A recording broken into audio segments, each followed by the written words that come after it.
ایک بیٹی ماں کو کہہ رہی تھی بھوک نہیں، اور ماں کے آنسو ایسے گر رہے تھے. بیٹی ماں سے کہہ رہی تھی بھوک نہیں، اور ایسے اس کے آنسو گر رہے تھے. میرے نبی سے پوچھا گیا یا رسول اللہ قیامت کب آئے گی؟ آپ نے کہا اللہ کو پتہ. کہا کوئی نشانی بتا دیں. کہ جب ماں کو ذلیل کیا جائے گا. میرے نبی نے چونکہ ماں کو دیکھا ہے ابا کو دیکھا نہیں، اور 6 سال کا زمانہ گزرا ہے. 6 دن کے بعد آنسو ختم ہو جاتے ہیں، چاہے ماں مرے چاہے باپ مرے. ہفتے بعد کبھی کبھی رونا آتا ہے، 2 ہفتے بعد رونا بھی چاہو تو رونا ختم ہو جاتا ہے. 6 برس کی عمر میں ابوا کے جنگل کالے پہاڑوں میں میرے نبی کی ماں کو اللہ نے اٹھایا، اور 57 سال کے بعد میرے نبی حج کے لیے نکلے مدینہ سے. 12,000 کا قافلہ چلتے چلتے چلتے ابوا میں کچھ 70,000 ہو چکا ہے، اور آپ اپنی اونٹنی پہ سفر پر ہیں، راستے پر ہیں. آگے ابوا کا چھوٹا سا گاؤں ہے جہاں سارے قافلے نے ٹھہرنا ہے. آپ نے اپنی اونٹنی کو یوں موڑ دیا پہاڑوں میں. قریب کے لوگوں کو پتہ ہے کہاں جا رہے ہیں، باقی تو سب نیا مجمع ہے. وہ کہہ رہے ہیں کہاں جا رہے ہیں کہاں جا رہے ہیں. آپ اپنی اونٹنی کو اندر چلتے چلتے چلتے چلتے چلتے چلتے ایک جگہ اونٹنی کو بٹھایا. ایک پہاڑ ہے 70-80 فٹ اونچا، اس پہاڑ پر چڑھے. وہاں ایسے ہی چوکور سا میدان ہے، باقی سارے پہاڑ یوں ہیں. سن 2000 میں بھی اماں آمنہ کی قبر کی زیارت پہ گیا تھا.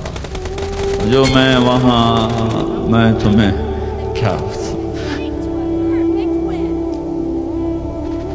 میں یہ واقعہ ہزاروں دفعہ سنا چکا ہوں. ہر دفعہ ہی ایسے رونے بیٹھ جاتا ہوں کہ پھر میں وہاں نہیں کھڑا ہوتا، پھر میں وہاں ابوا پہنچ جاتا ہوں. میں دیکھتا ہوں 6 سال کی عمر میں میرے نبی کو اللہ نے یہاں اتنا بڑا امتحان دیا کہ جنگل میں ماں کو موت دے دی. 25 سال کی عمر میں ماں مر گئی، اچانک مر گئی، کوئی بیماری نہیں کچھ نہیں، جس کو آج ہم ہارٹ اٹیک کہتے ہیں، ہارٹ فیلئر کہتے ہیں.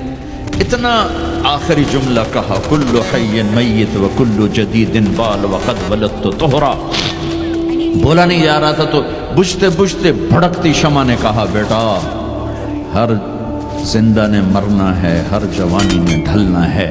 لگتا ہے تیری ماں کا آخر آ چکا ہے، لیکن میں نے ایک بچہ جنا ہے جو سارے عالم کو پاک کر دے گا. اور شمع خاموش ہوگی. کس طرح انہیں دفن کیا میں وہاں کھڑا یہی سوچتا رہا کہ یہاں قبر بنائی کیسے ہوگی. تو پتھر ہیں، کوئی لوگ گزرے ہوں گے یا پتھر جوڑ کے. جب ایمن نوکرانی ساتھ ہیں، وہ ان کو لے کر نیچے اتری، اونٹنی کے قریب پہنچی تو آپ نے ہاتھ چھڑایا اور پھر بھاگے، پہاڑی پہ چڑھ گئے. ایمن پیچھے گئیں تو وہ منظر تھا کہ شاید اس وقت عرش بھی رو رہا ہو. کہ اللہ کے نبی نے ماں کی قبر کو چمٹایا اور تسلیم کیا، قبر پہ سے گرے پڑے.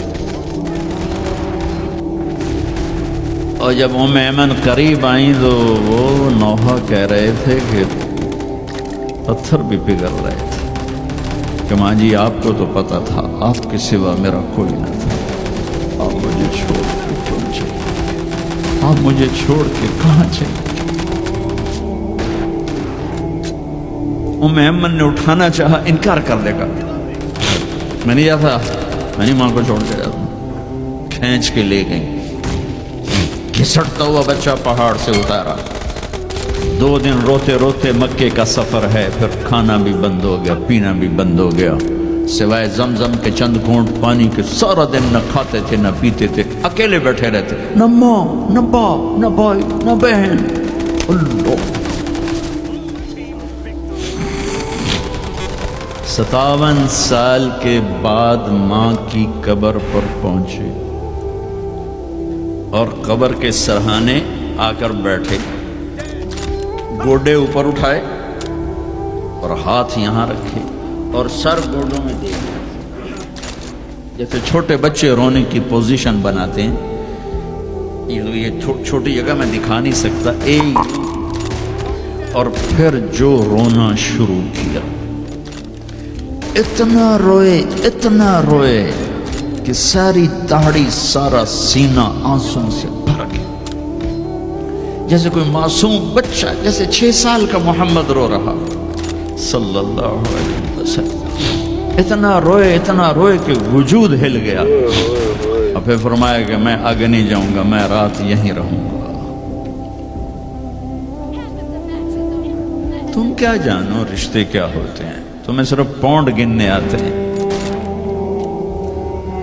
تم سے مراد میں بھی اور سارے بھی کہ ناراض نہ ہو جاؤ، ساری امت کا یہی حال۔ رات وہاں گزاری، ہائے کیا کہہ رہے ہیں، کاش میری ماں کبھی ہوتی، میں ایسی خدمت کرتا کہ بریڈ فورڈ والے بھی یاد کرتے ہیں، میں ایسی خدمت کرتا کہ میں عشاء کی نماز کے مصلے پر کھڑا ہوتا اور سورۃ فاتحہ پڑھ رہا ہوتا، اور پھر ادھر سے میری ماں کہتی محمد، تو میں نماز توڑ کے کہتا لبیک اماں جی،